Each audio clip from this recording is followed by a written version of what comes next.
Good afternoon, everyone. This is the Doctor. It's another beautiful day out here in the Pacific Northwest. Today, we are going to be talking about Salire, who I have now dubbed the AI champion after my stream last night. We did get in and talk just a little bit about Salire, and I do want to share with you guys what I learned and how I think she is going to perform as a character. If you haven't already, do make sure to hit that subscribe button. It is one of the easiest things you guys can do to support me, and I am trying to hit 5,000 subscribers right now so I can get sponsored. So if you have the time to do that, that would really help me out. Taking a look at Salire as a character, her main job is Black Mage, secondary job is White Mage, and her third job is Ninja. She has a movement of 3, a jump of 1. She does have weakness to a lot of things, so she's 10% weak to slashing and piercing, and she's 15% weak to blunt and missile, and she does have just a little bit of resistance, 15% at that, against magic. Being a lightning element unit, she is weak 15% to earth, and she does have a 15% resistance to water. She has 50% resistance to confusion, 50% resistance to stop, and of course she has a little bit of a weakness to petrification and, funnily enough, berserk.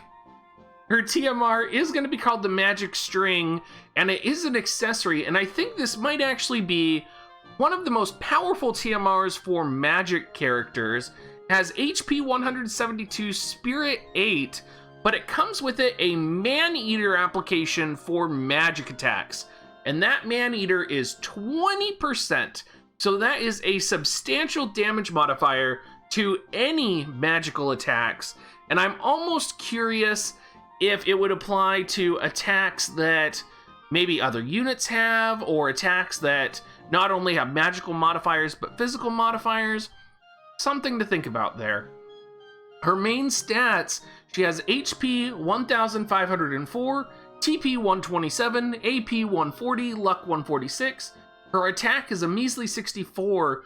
Where she really shines, though, is she has a magic of 245. She also has an agility of 54, and very similar to Frederica, actually, or sorry, not Frederica, losing my mind, very similar to Victoria, she does get +8 agility on there, putting her agility at 62, which is very high for an MR unit. With her magic stat, it is 245, she gets an additional +29, and then she does get that +20% magic from her master ability, and she gets 15% damage modification on top of that from magic attack +15. Her master ability, absolutely disgustingly powerful. And then, of course, dexterity +160. Her luck of 146 is modified by luck +20%. And her initial AP is +8 as well. So overall, she has the third highest magic out of any unit in the game as an MR unit. And that is going to come at a cost, because her shards are going to be a little bit more Visior expensive. And that is going to be one of the drawbacks to actually leveling and using her. Now, when she does release in Global, she is going to release along with the Platinum Rod and the Ice Lance event. So we are going to talk just a little bit about what staff is going to be best for her. Of course, hands down, the Platinum Rod +5 with Magic Attack +15 with 162 magic is going to be absolutely wonderful. Some other options you might look at are going to be the Healing Staff +5. That's going to have Magic Attack +13 on it with a magic of 119. You could, as a last resort, also use Sage's Staff, which is purchased from Arena. It does have the highest magic potential, but it does not have the magic attack modifier on it. Of course, unless you get multiple versions of it, which will be pretty difficult to do. So overall, I would say Platinum Rod +5.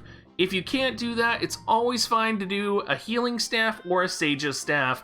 It really just depends what's available for you. Just kind of delay until you are able to get that Platinum Staff +5. Now, taking a look at her abilities, her primary Black Mage job abilities are going to be Thunder, Bio, Toad, Thundaga, and Flare. Now, it's really important to know she has access to Flare no matter what. And her sub-Black Mage abilities are pretty non-exciting. You get Drain, you get Osmos, and you get Sleep. Of course, it's not going to be the most exciting of sub-job abilities. You do get Magic Counter and Magic Plus from her primary Black Mage job, so you can set those passives. I would definitely recommend Magic Plus as a passive no matter what you're doing with her. And I think Magic Counter is going to be very powerful with her as well. Her main sub, probably what she's somewhat known for, is being a sub-white mage. She's going to have access to Esuna, which is going to be really important when we start continuing to talk about Tower, right? That's always coming in the future. We always want to keep in mind what units have Esuna and how that can be useful. She also gets access to Holy, which is going to deal heavy light magic damage. Of course, for any of you familiar with Holy, it's also a guaranteed hit. She has access to Cura, and she has access to Curata. Now, my personal opinion about her sub-white mage is I am not a believer that this is going to be powerful. And from JP and from information I've heard, there's a lot of people who say, well, Salire's AI is smarter than a lot of the AIs that have come out for healers. She has a high base magic. She is going to be able to cure for a lot, and her AI is smart enough to cure and deal damage. So I'm kind of curious about this. I don't know if that's the truth or not. I'm actually kind of interested in seeing if it is. What kind of raises red flags for me, though, is no access to Curaga and no access to Full Life, but people are talking about her being an incredible healer. So I am going to reserve judgment on her sub-white mage, because I have no personal experience with her yet from JP, but I don't know how she's going to release in Global, and I don't know how viable that's going to be with how weak she is in a Gunner meta right now. I think she could easily be sniped off, and I'm not 100% sure we're going to see sub-white mage a lot. Now, that being said, PvE, we could definitely see sub-white mage from her. I could think that would be very powerful. I tend to always be thinking about a arena perspective, though, and I just don't know if in arena it would cut it. So overall, I would say I'm going to reserve judgment. I do think sub-white mage is going to be one of her best sub-jobs, but we're going to have to wait and see, and I'm going to leave you guys to make your own decisions on that. Her final sub-job is going to be sub-black mage, and of course what we're going to see here is Shadowrun, probably the most important passive, which is going to increase speed and luck. She also gets access to Shikuchi, which is going to increase her move and jump +1.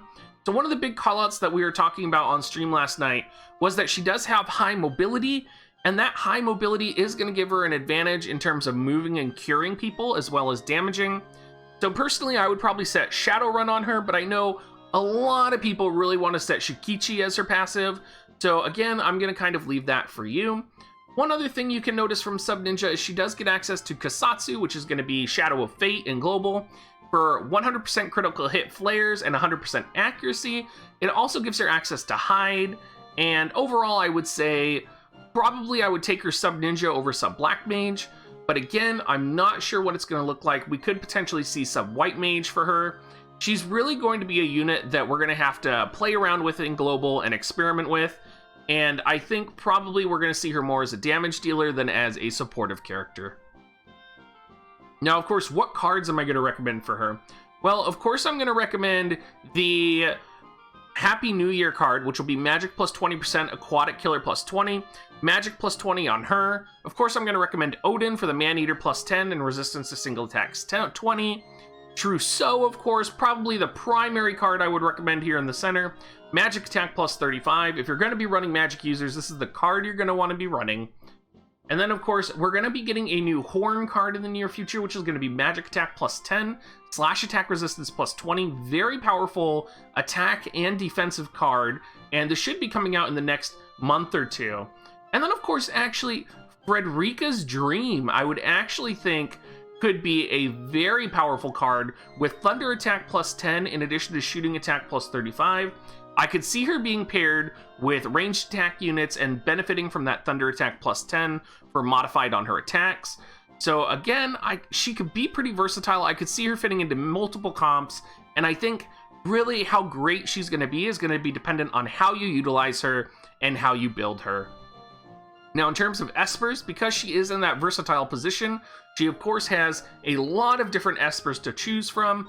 Of course, on the far right here, she does roll out with Ochu, which if you didn't know, kind of what's exciting about Ochu is that for 50 SP, you are going to be able to get magic plus 15%. Very powerful. I'm kind of excited for Ochu just for this reason, just because it's going to be an easy way to get magic plus 15% on my magic characters, especially with Tower coming out. I'm not going to have to invest much in him, but he's going to be a very high return on investment the day that I do enter Tower and need some magic support on my units. Of course, Shiva is going to have that magic plus 7, magic attack down here, and evasion rate along with some extra. Shiva and Rama pretty much in the same department here. I haven't really figured out what the difference between them is besides their sub-abilities, and I'm going to guess it probably has to do with their base stats, but honestly, I don't see much of a difference between the two of them right now. I would recommend Shiva or Ramu. I think either of them for magic damage is going to be excellent. And then, of course, we have Golem here. Golem, of course, going to be the more defensive character. Also utilizes Man-Eater, which she already has on her TMR as well. So I would always recommend Golem. I think Golem is going to help, if you are utilizing her in that supportive role, help her survive just that little bit more. Push her HP, if maxed Resonance, if maxed Golem, push it up to 2200. Maybe she'll be able to take a hit, maybe she'll be able to survive, and maybe you'll be able to get some more use out of her.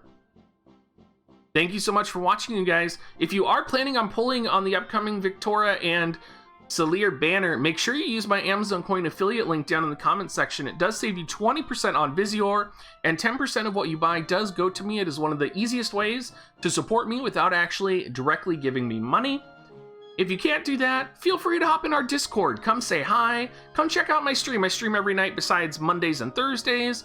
And of course, drop a YouTube comment, you guys. I always appreciate it, and it's always a joy to hear from you guys.